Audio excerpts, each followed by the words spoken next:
Hola a tots, avui torno a ser YouTube per un tema importantíssim, les eleccions del 27 de setembre. Unes eleccions on tu, jo i tots els que tenim dret a vot, i sempre que t'hagin deixat votar, podem fer història, no? I de què us volia parlar avui? Doncs us volia parlar del joc brut i antidemocràtic que estem patint aquesta darrera setmana. Una cosa que ja ve sent típica, no? Que ja ens l'esperàvem. Però el que no ens esperàvem és que aquest joc brut es girés totalment en contra de tots aquells unionistes, però sobretot unionistes amb mala folla, no? I què tenim? Mira, repassem com ha començat aquesta setmana, a veure.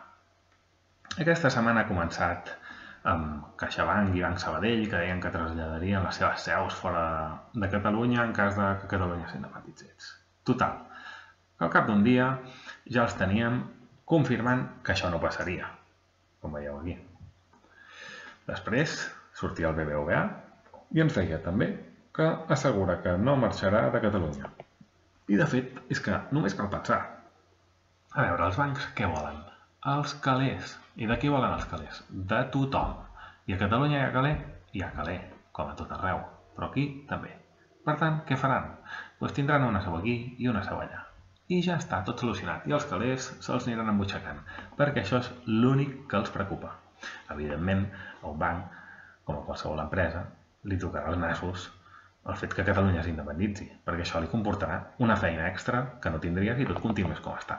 Però d'aquí abandonar-los està claríssim que no. Següent round del dia. Surt el governador del Banc d'Espanya, el senyor Luis María Linde. I diu que si Catalunya s'independitza possiblement tindrem un corralito, el loro. No?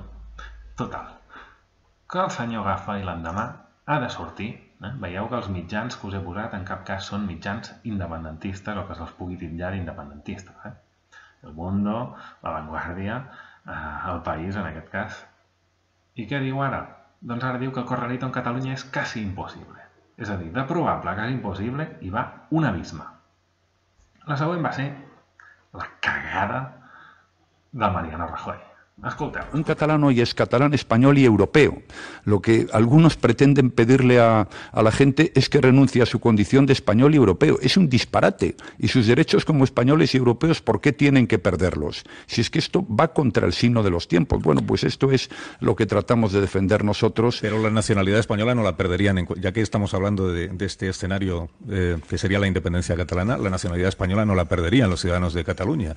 No lo sé. Es decir, ¿por qué no la perderían? Y la europea tampoco. Pues porque la ley dice que el ciudadano de origen nacido en España no pierde la nacionalidad aunque resida en un país extranjero si manifiesta su voluntad de conservarla.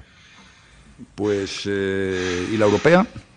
Y la europea la tiene porque tiene la nacionalidad española. Me parece que estamos en una disquisición que no conduce a part... Següent. La següent ve de lluny, és a dir, fa un temps un diputat del PP a la Comissió Europea va reclamar que la Unió Europea es posicionés sobre el fet de que què passaria si Catalunya feia una declaració unilateral d'independència. Total, que van respondre. Van respondre i, en principi, Jean-Claude Juncker va dir des de la Comissió Europea que si feia una DUI, Catalunya quedava fora de la Unió Europea i punt. I avui què descobrim? Avui descobrim que batu a l'olla. La versió en anglès diu una cosa i la versió en castellà en diu una altra.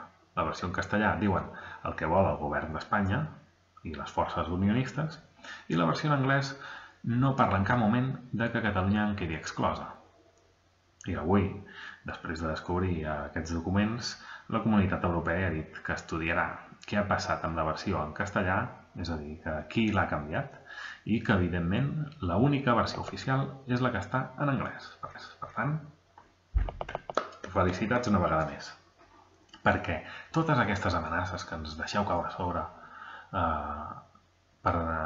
bàsicament per una cosa, perquè la gent indecisa, la gent amb tot el dret a tenir por, doncs no voti per una opció de futur on podríem construir un nou país, construir-lo des de zero, construir-lo des de la democràcia pura, on tot el poble ho triaria tot, on tot el poble triaria unes lleis que fotés els corruptes a la presó, siguin polítics o siguin el que siguin, on tot el poble podria triar i construir un lloc millor socialment per a tothom i, en resum, definir-lo com vulgui, això no interessa, no interessa. El que interessa és que anem passant per l'aro, sempre passar per l'aro, passar per l'aro i passar per l'aro.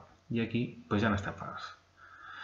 I amb aquestes amenaces que cada dia ens van fent i cada dia es van desmuntant, jo crec que no pot haver ningú que no tingui clar que la millor opció per a Catalunya és fotre el camp.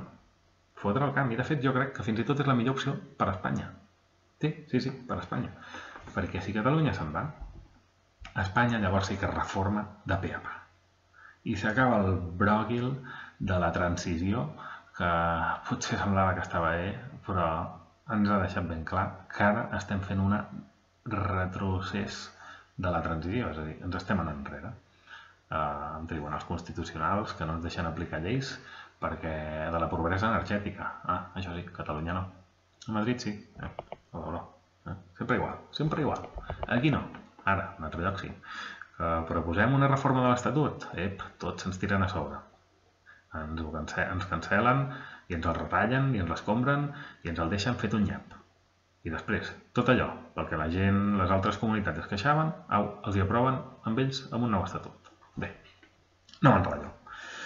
Però ara em ve una de bona. Avui entrevisten a Pedro Sánchez, que es presenta a les eleccions generals del govern espanyol pel PSOE, y le preguntan... Le pregunto, señor Sánchez, y permítame, vamos a hacer un poco de política ficción porque realmente estamos a 4 días de las elecciones en Cataluña y estamos a un par de meses de las elecciones generales.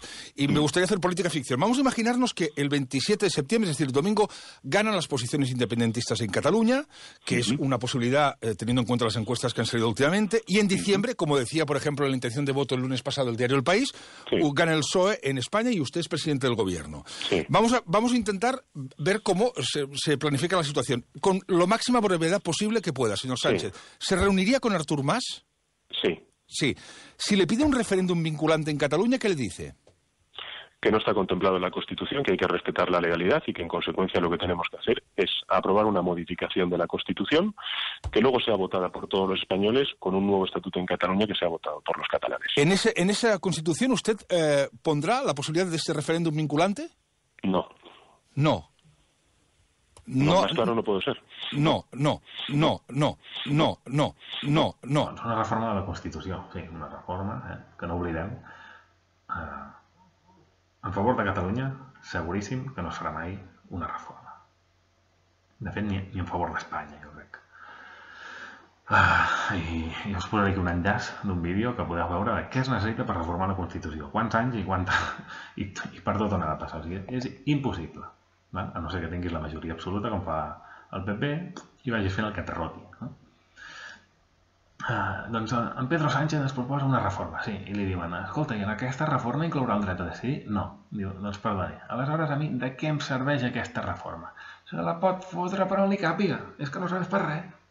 Així que doncs tenim una Catalunya, o gran part de Catalunya, que vol fotre el camp. Espanya estan alarmadíssims per aquest fet. I com volen evitar-ho? Amenaçant, i amb unes amenaces que són mentida i mentida. I després d'un senyoret i ens planteja una reforma de la Constitució que no ens porta enlloc perquè no ens deixaria decidir lliurement ni a nosaltres ni a ningú de la resta d'Espanya. Per tant, què hem de fer aquest 27S?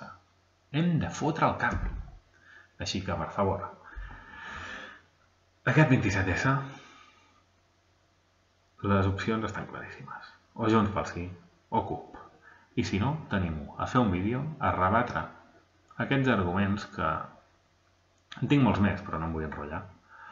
I publica un vídeo i digue'm a veure tu què en penses, deixa comentaris, comparteix aquest vídeo, like si t'ha agradat, dislike si no hi estàs d'acord, i per què no en parlem tu? Així que ja ho saps, aquest diumenge toca fer història.